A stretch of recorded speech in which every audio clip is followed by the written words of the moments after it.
Segakwaneng, which is a village in the northwest,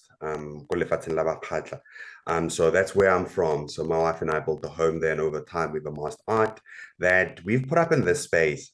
And as more and more people visit, it became evident that it offers an experience that is very unique, an experience that feels natural, and organic.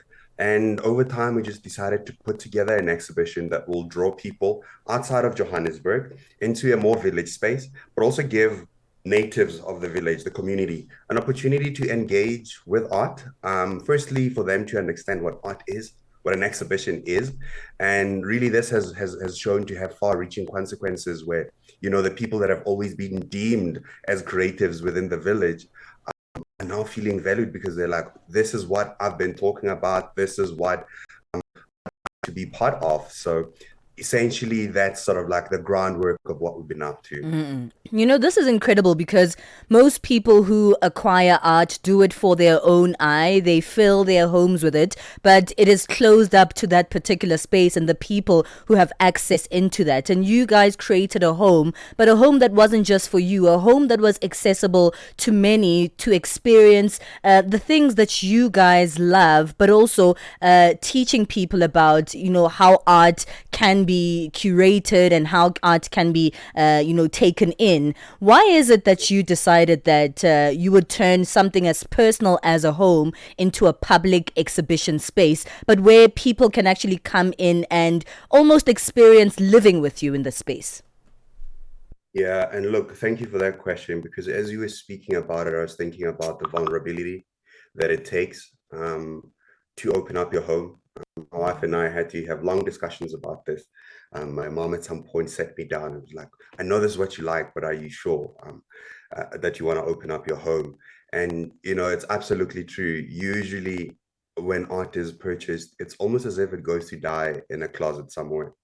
And in this case, it's one, will be showcasing our personal collection. Secondly, other artists are going to showcase their works. So for example, there's an artist who's a ceramist who will actually do the firing of the ceramic work within the land, right? So they're revisiting what Bonkgono used to do and how they made ceramics and bowls and all of that. So this journey of opening up our home is important because I think if we were to achieve anything in this life, it needs to be, it needs to have authenticity. We need to put ourselves at certain uncomfortable spaces, vulnerability as well, to really achieve and make a difference. And if it might be said that way, to us, that is our sacrifice. And that sacrifice becomes converted into a gift to us as well through the engagement that the community brings into this space. So it's been a, like I said, vulnerable, but also very beautiful to witness as I've realized some other artists are like, always wanted to do a solo exhibition, but I don't feel like anyone would articulate my work in the way that I would. And this sort of concept has now put me in a position where I realize that I can gain some sort of independence in how I exhibit my own work in spaces that I organically or originally exist from. And so let's talk about that. I mean, how different is it when you actually have an exhibition in your own home, because that's a personal space, but I'm sure it also makes it a little bit more realistic and creates that interaction between the living and the art itself. Because I think sometimes we love observing art, but as someone who has a bit of art in my home, I sometimes have to kind of not just, I don't look at my art all the time. I don't wake up looking at it and kind of remembering it that it's there. It's just there. And I enjoy it that it's there. But at times I think we forget that art is also there to be present in our lives and not always to be observable. I don't know if I make sense, but it's can be integrated into just the way we live, because art can be the couch that you sit on, depending on how it was designed. Art can be the bench in your garden, depending on how you've painted it over it, So how is that going to make it a more lived experience than just an observation? Yeah, look, I think when you look at our people originally, there was always an integration of art and function. It was never that art existed for the sake of being art, and then functional items are just functional items. If you look at basic things like the way we do our fencing now, right? And how fences used to be in the older days, the fences used to be well designed, they would have curtains. But I think we've moved more into a more functional state of being. Just like you said, a couch is art, right? And in our generation, that sort of moved into the high-end spaces.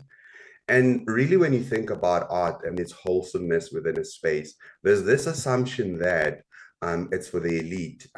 You know that imagery, I forget the name of the mother who's holding the baby. And oh, you know, yes, the baby love that one. It was always in the bathrooms, or it was always in some very interesting part. I remember the other one that used to freak me out with the lady in the bathroom with a towel, and there was a gorilla hand coming out of the toilet seat. What about the one with the crying girl? Yes.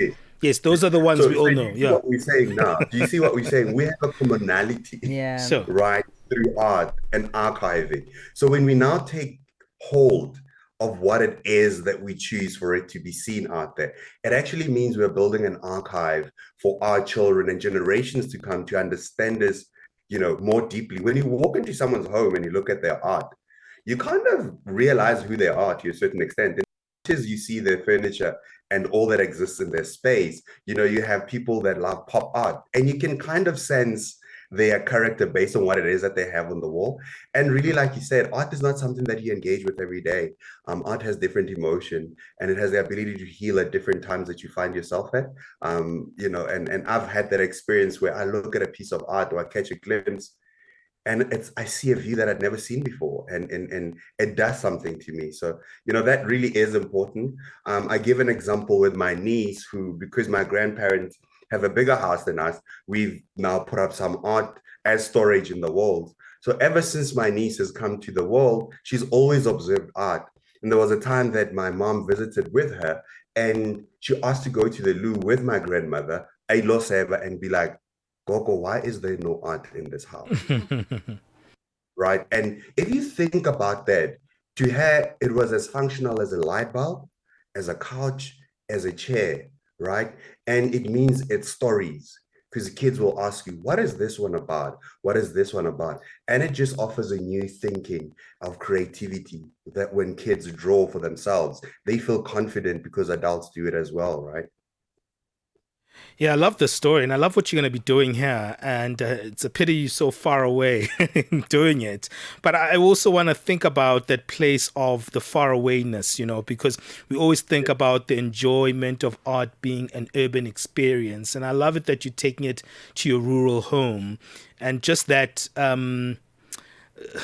that kind of feeling that we have around art, like we think it's an elitist experience, and now you bringing it to your home is also something very kind of you to do, but it's something of an education that is needed more in our communities. It's not an education that says people don't know about art. I think sometimes we put people down like that, but just to say, let's take the art where it belongs. We'll talk about that after the break.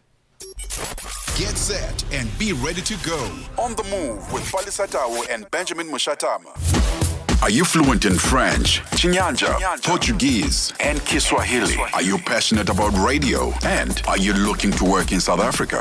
Do you have papers that qualify you to work in South Africa? In that case, we might have an opportunity for you to work for Channel Africa. Send us your CV and demo at newsroom@channelafrica.co.za. Remember, if you don't hear from us within 14 days, it means you have not made it or you have not been selected. Channel Africa, the African perspective. Darubini ya Afrika na I am Henry Shakif. Afrika Kusini imetoza ushuru mkubwa wa kuingiza chuma kutoka China na Thailand baada ya kupata ushahidi wa kutupwa. Pengine hii taarifa ikoje? Inasemekana kama kampuni za China na za Thailand zilikuwa zinatupa hivyo vyuma huku South Africa kwenye bei yenye chini ya hivyo vyuma kisi vinavyouziwa hapa. Pengine zuio hili linaweza kuharibu mahusiano ya kidiplomasia kati ya Afrika Kusini na nchi kama China pamoja na Thailand? Tawazia kufuatana na investigation iliyofanyika, kwa maana kitu chetu napenda South Africa, serikali ya South Africa, wakati kitu kinapotokea hawaamki tu asubuhi wanachukua decision, walichukua muda. Kwa maana hii hali ukifuata hiyo kampuni kubwa inaitwa Artemeta imepiga malalamiko sana kuanzia mwaka jana mwanzo, huko walikuwa na pressure kubwa, wanakuja kufesi na vyuma venye vinatoka nchi za nje. Darubini ya Afrika kila Jumatatu hadi Ijumaa kuanzia saa 11 kamili hadi saa 12 kamili jioni majira ya Afrika ya Kati. As Africa renews, so does its voices. 60 years of Channel Africa. We're exploring alternative spaces when it comes to art and how curators and artists alike are reshaping the way that we experience art in various parts of the African continent. One such art curator, art dealer in the South African contemporary art is Togo Ntokozo Langa, who's chatting to us. They, himself and his wife, they created this beautiful art space in the village of Segakwaneng in the northwest province here of South Africa, where locals and all people alike are able to come into an exhibition inside their home, but also almost have a homely experience. There's food as a part of this experience. It's just an amazing space. Togo, as we continue this conversation, you say that this space is meant to spark conversation, but like natural conversations about art, bringing people into spaces that feel good, that feel like home, but also the idea of progressive independence. And that stands out for me because a lot of the time when we've been thinking about how we've been progressing, and I say this in inverted commas, we've highlighted individuality as part of progression, but it seems like a lot of Africans are bringing back progression, community as a part of progression. Tell me if this, speaks true to you. Is community part of this progressive independence? Absolutely. And if I might break it down, I think the community of the creators is something that to a certain extent does not exist in terms of the community of artists themselves. To say this, how are you doing it in your career, right? There's this perception that for an artist to be fully successful, they have to be signed to a gallery, right? This is almost the same argument as with music and labels. And the discussion here then becomes, how then do you take ownership and agency to the extent that you are able to spread your art and talk about it and have people engage with it, even without the presence of a gallery, right? And that's the kind of independence that we're speaking of. But that independence cannot truly occur without a community, right? If you think about it, we have to have a community to be able to even think that doing something like this, Segakwaneng, would be successful, right? That creative community. And independence in this sense would mean that we are doing it outside of any institutional or gallery intervention, right? So for the greater part, a lot of artists are not signed to galleries. A very small percentage is. And the idea is that I need to work towards being recognized, right? And I think what we're saying in terms of that progressive independence is that you actually do not have to wait to be able to share your work. I mean, Instagram not included, but create your own exhibition, right? Partner with other curators within the system and create an exhibition where people can come and engage, even though it does not have, the museum or the gallery backing. So that's sort of like the independence that we're engaging with. Yeah, I think that's so powerful that you say that. And that takes me to that question I was asking before the break about locating it in a rural setting and what that also means about, the power dynamics attached to art and who's responsible for selling it or giving us access to observing it, right? And I think you're challenging those notions as well. Yeah, so look, I think the truth of the matter here is that this is an exhibition that does exist outside of conventional spaces. It's not necessarily close, but that's the trueness of it. And I'm reminded of another lady. Her name is Gwena Says. And what she does is that she does these dinners across the country where she will pick an artist and they'll go to their village in the Eastern Cape to go do this dinner and actually interact with the people within the community. And I think for us in this instance, and I noted you said you spoke about the farness of it, right? And you know, the resonating factor in my brain has always been, if you build it, they'll come. But also it builds the question of who is far, right? Because my community is close and they can engage with the work. And this being a fully funded project, personally, the success of it is not only from a sales perspective. These are two different facets that can coexist, because the client base oftentimes sometimes does not even go to the exhibitions. They engage with the dealer privately, and if they want to see the work, you can set an appointment. And that's the structure that we have. And look, we've been beautifully fortunate. Look, we've had friends that are flying out from the US to come for this. We have friends that are based in Cape Town and Durban that have booked flights. People are really just choosing to go stay, go Sun City and local lodges so that they can be present. And even that action is, for me, the sign that there is a need for this, because people do move from Johannesburg to Cape Town for the art fairs and from Cape Town to Joburg. So when we create an alternative space, it really will serve a particular appetite. Well, it sounds incredible indeed. And it sounds like, more of these kinds of spaces are needed, are necessary, because, art is of our people. There's so many different artists in our communities that we overlook because they're not in, those circles that we speak of, those elite art circles. But it's beautiful to see art going back to our people and seeing the appreciation of them, understanding it and being a part of the experience as well. Where can we go to find out more about this exhibition? So the best place to go is on my Instagram, because all of the information is detailed there. It is called, my Instagram is at Son of Langa.